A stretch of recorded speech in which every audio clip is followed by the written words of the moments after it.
बिस्मिल्लाहिर्रहमानिर्रहीम। अस्सलाम वालेकुम। मैं हूं doctor Salman Khalid, director Femina hospital and director Femina herbals private limited. बुनियादी तौर पे मैं यूनानी का फ़िज़िशियन हूं।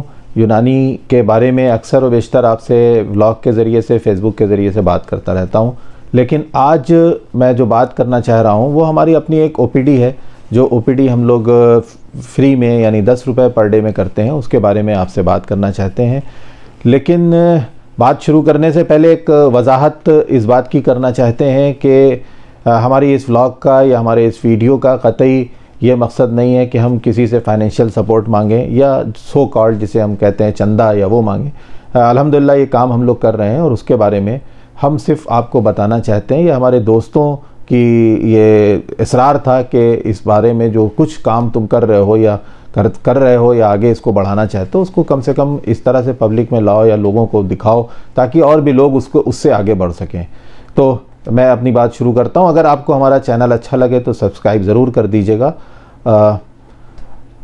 चलिए मुख्तसर सी बात शुरू करते हैं। कोविड का ज़माना था जब लखनऊ में सेकेंड वेव कोरोना की आई थी अप्रैल के महीने में। तो उस महीने में एक अजीब व गरीब हैजानी कैफियत थी लखनऊ के अंदर, और यहाँ पर जो हमारा स्लम एरिया है, जो हमारा गरीब एरिया है, जो कम पढ़े लिखे लोग हैं, उनमें एक अजीब सी कैफियत थी। और मरीज़ जिसको बुखार हो रहा था या जिसको प्रॉब्लम्स हो रही थी, जिसकी सांस फूल रही थी, जिसकी ऑक्सीजन सैचुरेशन फॉल कर रही थी, वो मरीज़ अपने घर से बाहर नहीं निकल रहे थे। वो अपना इलाज ही कराना नहीं चाहते थे। और रिज़ल्ट क्या हो रहा था, वो घर से बाहर तब निकाले जा रहे थे या निकल रहे थे जब वो खुद निकलने लायक नहीं थे, बल्कि घर वाले उनको उठा करके लाते थे। और वो पोजीशन होती थी कि उनको बुखार आए हुए या इन्फेक्शन हुए तकरीबन 10 दिन 8 दिन गुजर चुके होते थे और हालात बद से बदतर हो जाती थी और ऑक्सीजन सैचुरेशन उनकी 40-50 पहुंच जाती थी और उसको बचाना बहुत मुश्किल हो रहा था। तो हम लोगों ने जब सर्वे किया, अच्छा एक चीज़ और है कि जब कोई भी पेंडेमिक आती है, जब कोई भी महामारी आती है, तो दूसरी कोई बीमारी उस वक्त नहीं होती है सिवाय एक की, और वो पेंडेमिक के। यानी जब कोविड आया तो उस वक्त लोगों ने बहुत बहाने बनाने की कोशिश की कि मुझे टाइफाइड है या मुझे और तरह की बीमारी है, लेकिन ऐसा था नहीं, था वो कोविड ही। तो हम लोगों ने सोचा कि जो स्लम एरिया हैं, जो इस तरह के लोग हैं, जो कम पढ़े लिखे लोग हैं, जो कोरोना को ये बात एक्सेप्ट करने को तैयार ही नहीं है कि मुझे कोविड का इन्फेक्शन हो सकता है, या इस बात को मानने को कतई तैयार नहीं है कि मुझे कोरोना हो गया है। वो तो दुनिया के अजीब अजीब बहाने वो बनाते थे कि मुझे टाइफाइड का इन्फेक्शन है, मुझे नज़ला हो गया, मुझे बुखार हो गया। तो हम लोगों ने शुरू किया कि क्यों ना हम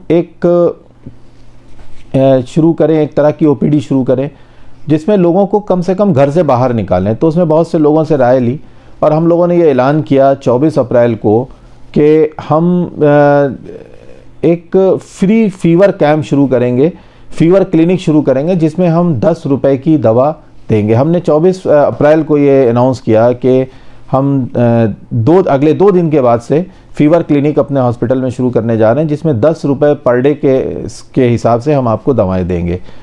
उसका मकसद हमारा सिर्फ ये था कि हम जो 10 रुपए की दवा उनको दे रहे हैं, ये जो बुखार के मरीज़ हैं, जिनको बुखार चढ़ा हुआ है, जो घर में लेटे हुए हैं, किसी तरह से बाहर निकल करके आएँ। जब वो लोग बाहर निकल के आने लगे 27 अप्रैल को हमने उसको फिर अनाउंस किया कि 27 को कि हम 27 से शुरू करने जा रहे हैं। 24 को एक ऐलान किया, 2 दिन बाद शुरू कर दी। शुरू के 1-2 दिन तो हम लोगों ने उसको अपने हॉस्पिटल के बाहर, चूँकि हॉस्पिटल में कोरोना के पेशेंट थे तो उसमें हम ज़्यादा ओपीडी नहीं देखना चाह रहे थे, तो हॉस्पिटल के बाहर हम लोगों ने सीढ़ी पर बैठ करके एक दिन मरीज़ देखा। उसके बाद फिर हमने एक बॉक्स बनवाया जिसमें कोविड के प्रोटोकॉल को देखते हुए उसमें शीशा लगा करके दोनों साइड माइक लगा करके 2 वे मरीज़ों को देखना शुरू किया। और 27 अप्रैल से आराम के साथ अल्हम्दुलिल्लाह हम लोगों ने रमज़ान के महीने में काम शुरू किया। 2 या 3 दिन के बाद से आप ये बिलीव नहीं करेंगे कि 2 या 3 दिन के बाद से ऐसा हुआ कि 30-30, 40-40 मरीज़ आने लगे और सबको ज़्यादातर बुखार था, नज़ला था, खांसी थी, और ये मान के हम लोग चल रहे थे कि उनको कोविड का इन्फेक्शन है। और हमने कोविड के प्रोटोकॉल पर जो दवाएं प्रिस्क्राइब गवर्नमेंट ने की थी, वही सारी दवाएं एजिथ्रोमाइसिन, आइवरमेक्टिन और मोन्टार एलसी और पैरासीटामॉल, जिनकोविड, इन सब चीज़ों को दवाएं देना उनको शुरू की। तकरीबन ये 50-60 रुपए की दवा होती थी जो हमने सिर्फ 10 रुपए में देना शुरू की, और दिन ब दिन वो मरीज़ बढ़ते चले गए। तकरीबन 1 महीना 1.5 महीना इस तरह से हम लोगों ने काम किया। और आप बिलीव नहीं करेंगे, ये बिल्कुल हकीकत है, ये सच है कि एक भी मरीज़ उस ओपीडी का जो 10 रुपये पर डे दवा लेने आता था वो इंडोर में आईपीडी में कन्वर्ट नहीं हुआ। अल्लाह का शुक्र है, अल्हम्दुलिल्लाह सारे मरीज़ ऐसे ही आराम से ठीक होते चले गए। उससे ये लगा कि अगर कोविड के मरीज़ों में या कोरोना हो जाए या बुखार इस तरह के पेशेंट में कोई दिक्कत हो तो हम जल्द से जल्द अगर उनको, हाँ एक चीज़ और याद आई कि उसके साथ हम लोग, चूँकि हम यूनानी फिजिशियन हैं, हम उनको आयुष जोशांदा भी बांट रहे थे, आयुष काढ़ा उनको दे रहे थे। और जोशांदा उनको बहुत फ्रीक्वेंटली दे रहे थे कि तुम इसको पियो, और उनके घर वालों को भी देते थे कि ज़्यादा से ज़्यादा पियो, उससे भी उनको फ़ायदा होता था। तो इस तरह से एक भी ऐसा पेशेंट नहीं था जो जिसको हम ये कहें कि वो आउटडोर से इनडोर में कन्वर्ट हुआ, यानी कि न किसी की ऑक्सीजन सेचुरेशन फॉल की, न किसी कोई तबीयत ज़्यादा बिगड़ी कि उनको हॉस्पिटलाइज करने की ज़रूरत पड़े। ज़्यादातर मरीज़ अल्हम्दुलिल्लाह ठीक होते चले गए। और उसके बाद रमज़ान ख़त्म हुआ, फिर ईद आई, और उसी के बाद धीरे धीरे कोविड ख़त्म हुआ। कोविड ख़त्म होने के बाद हम लोगों को, जो हमारे साथ के लोग थे या हमारे जो मैनेजमेंट के लोग थे, उन्होंने इसरार किया कि अब इस 10 रुपये रोज़ की दवा, इसको हमको बंद नहीं करना चाहिए, इसको हमें शुरू रखना चाहिए। तो हम लोगों ने ईद के दिन ये अनाउंस किया कि आज से फीवर क्लिनिक को हम कन्वर्ट कर रहे हैं जनरल क्लिनिक में। इस जनरल क्लिनिक में हम, आपको कोई भी प्रॉब्लम हो, आप डायबिटीज़ हो, आपको हाइपरटेंशन हो, आपको और किसी भी तरीके की परेशानी हो, आप हमारे पास आएँ। हम आपको दवा चाहे जितनी भी महंगी हो, हम आपको उसमें 10 रुपए की दवा ही देंगे एक दिन की। यानी अगर आप 5 दिन की दवा लेते हैं तो 50 रुपए की दवा आपकी पड़ेगी। अल्लाह का शुक्र है, तब से लेकर के आज की तारीख़ तक हम लोग मंडे टू फ्राइडे पेशेंट देखते हैं, और एक दिन में तकरीबन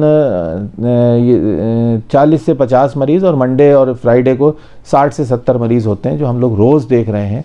और रोज़ हम लोग ओपीडी कर रहे हैं, मरीज़ आ रहे हैं, उनको फ़ायदा हो रहा है। आइए हम आपको ओपीडी की तरफ लेके चलते हैं, दिखाते हैं ओपीडी कैसे हम लोग काम कर रहे हैं।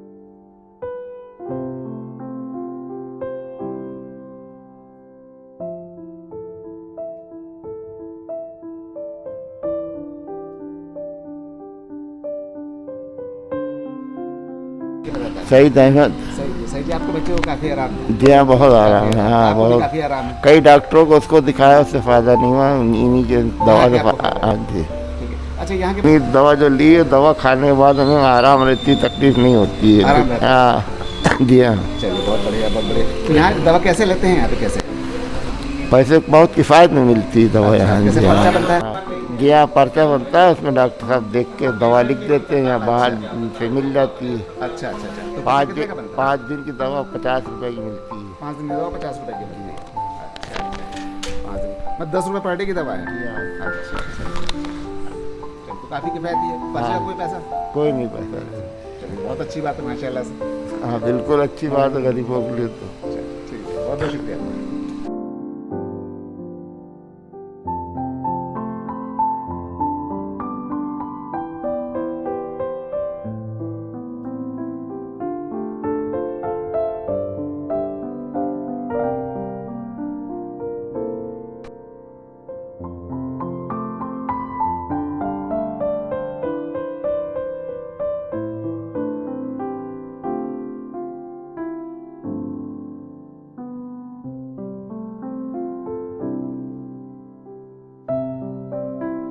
जी, क्या नाम है आपका? मोहम्मद शफीक। मोहम्मद शफीक। शफीक जी, यहाँ कब से दिखा रहे हैं आप? यहाँ करीबन 2 महीने होगा। 2 महीने हो गए। क्या दिक्कत है आपको? दर्द रहता है दर्द रहता है? जी यहाँ हाँ। पर पूरे बदन में? पूरे बदन में। पूरे बदन में दर्द रहता है? जी हाँ। तो क्या आप आराम है यहाँ से? जी हाँ, आराम। यहाँ से आराम है? आराम। ठीक लग रहा है आपको? हाँ, ठीक लग रहा तो कैसे लेते हैं, किस तरह से? है। किसी 10 रुपये रोज़ की दवाई देते हैं यहाँ। नहीं, 10 रुपए का क्या पर्चा बनता है क्या? नहीं नहीं, पर्चा नहीं है, खाली पर्चे का कोई पैसा नहीं है, 10 रुपये की दवाई का है।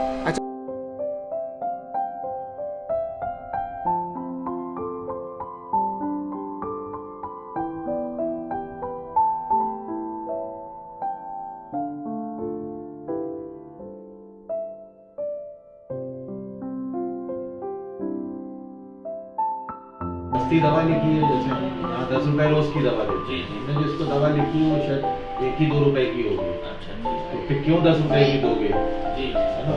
तो हम तुम्हें गोली लिखे देना ऑस्टियो।